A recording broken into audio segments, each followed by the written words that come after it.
The Organization for the Prohibition of Chemical Weapons, OPCW, suspended today Syria's rights at the international organization, whose administration only recently suppressed an investigation conducted by its own investigators and scientists who traveled to Douma in 2018 to check whether or not a chemical weapon has been used in the city of Douma in 2018. So I'm not going to address the technicalities and the scientific issues of this report, because neither me and I believe nor the most of you, we understand all these small details. However, I'm going to address today's video from a political point of view in order to encourage you also to think about it critically about this issue. The first chemical incident that happened in Syria was on the March of 19, 2013 in the town of Khan al-Assal in Aleppo. Back then, a few Syrian army officers were injured by a chemical or a chlorine materials. So the Syrian government addressed the OPCW and asked the organization to send a team of investigators to see what kind of materials were used there.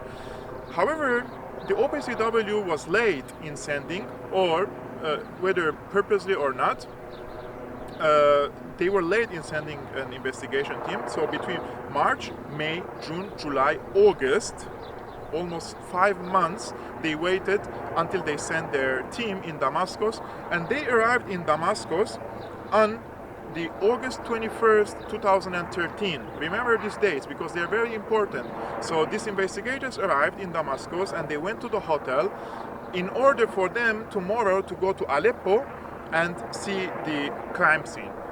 And the same night that when they arrived in the hotel, a chemical attack happened, or alleged chemical attack happened, where? On the suburbs of Damascus. So let's think about this critically. Assad himself called the OPCW to come to Syria in order to investigate what happened in Aleppo, and he was sitting in his palace at night and he was like, how I'm gonna turn this against me? So let me use chemical weapons in Ghouta and kill between 281 to 1,700 people there. So the mission was aborted. The OPCW never went to Khan al-Assal to see if the opposition used a chemical weapon there. And the international community, of course, the United States, France, UK, and the rest, they accused the Syrian government of using a chemical weapon without any evidence. And Obama was very close of bombing Syria because Assad crossed his red line. And after this incident, Seymour Hersh, he published leaked documents from the United States, and he spoke to American army generals, and he concluded that the American security or the deep state, they were not convinced that Assad used chemical weapons. They had no evidence at all, but it was a political accusation against the Assad government. And unlike or in contrast to the accusations, there were strong indications that these chemical materials that arrived in Ghouta or been used against the civilians came from Libya, from the arsenal of Gaddafi, into Turkey, and from Turkey they were delivered into Ghouta in order to commit this terrorist attack. This incident was very important because it changed a lot of the balance of power underground. The international community, the so-called, weighed in more strongly on the side of the opposition and other terrorist groups in order to fight against the government. Later, in April 4th, 2017, when the Syrian government launched a military campaign against the Al-Nusra Front in the northern part of Hama and southern part of Idlib, another alleged chemical attack happened on the 4th of April 2017 in the town of Khan Sheikhoun, and also between 89 till 100 people died from this incident. And again, the international community, quote unquote, accused the Syrian government, and then Trump bombed Syria again. He bombed an air base near Khan Sheikhoun, claiming that this airport consisted of or had chemical arsenals there. So let's think about this critically. If an American warplanes or Tomahawks bombed this airbase, and there were chemical arsenals. So what happened to the chemical arsenal? Wasn't there any leak, and these gases didn't leak or didn't kill anyone there? So, I mean, even a dummy like me who has nothing, like I have no knowledge about chemical weapons, you understand that this is a big theater going on against Syria in order to continue this regime change war against the country. In Khan Sheikhun, the Syrian government invited the OPCW again to come and investigate what happened in the town. However, the OPCW said two things. One, it's too dangerous for them to go to Khan Sheikhun because it's occupied by Al-Qaeda. And two, they said that they don't have enough budget to send investigators there. So this was once again another incident that really raises a lot of question marks. What is the purpose of the OPCW, and can governments control the OPCW and direct its work into a direction that could serve their geopolitical interests? The last incident that is very important, that could answer our question, is the alleged chemical attack in Douma on the 7th of April 2018. So the Syrian government was they launched an offensive on eastern Ghouta, and they liberated 90% of the territories there, and there was a very small enclave left which was occupied by Jaish al-Islam, or Islam's army. And all of a sudden, of course, again Assad was like, what I'm gonna do, I'm already liberating the entire eastern Ghouta, let's bomb them with chemical weapons again and invite foreign intervention, which happened, tripartite aggression against Syria by the United States, UK and France.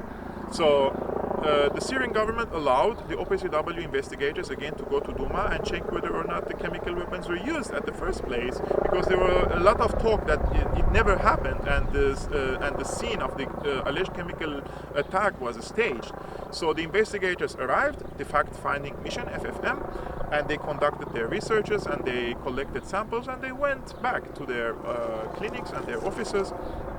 And after some time, they published an article which indicates that the Syrian government used chemical weapons there, and it was a very big slap on the face of the Syrian government. However, after some time, after a few months, the investigators themselves, or the scientists who were in Douma, they dissented against the administration of the OPCW, and they leaked or sent leaked documents to a few individuals and few outlets that their original findings of Douma were suppressed by the administration of the OPCW, and the doctored report were published by the OPCW for them to accuse the Syrian government of using chemical weapons. This was a very big scandal that the scientists themselves, or those who were underground in Douma, are saying, guys, our initial investigations results are different from what the OPCW published. However, instead of the administration of the OPCW to try to solve this diplomatically and try to invite these dissenting scientists and researchers, the OPCW went full bulldog against these dissenting scientists, and they launched a smear campaign against them, and they never acknowledged that this report that they published was doctored by them. And what happened? Now, after a lot of discussion, after calls from even ex-OPCW director General Bustani and many other scientists, diplomats, even people from the Colin Powell administration, or who worked with Colin Powell during the invasion of Iraq, they were meeting a few days ago, and they had an online conference, and they were talking about the OPCW again, and they urged the current director of the OPCW to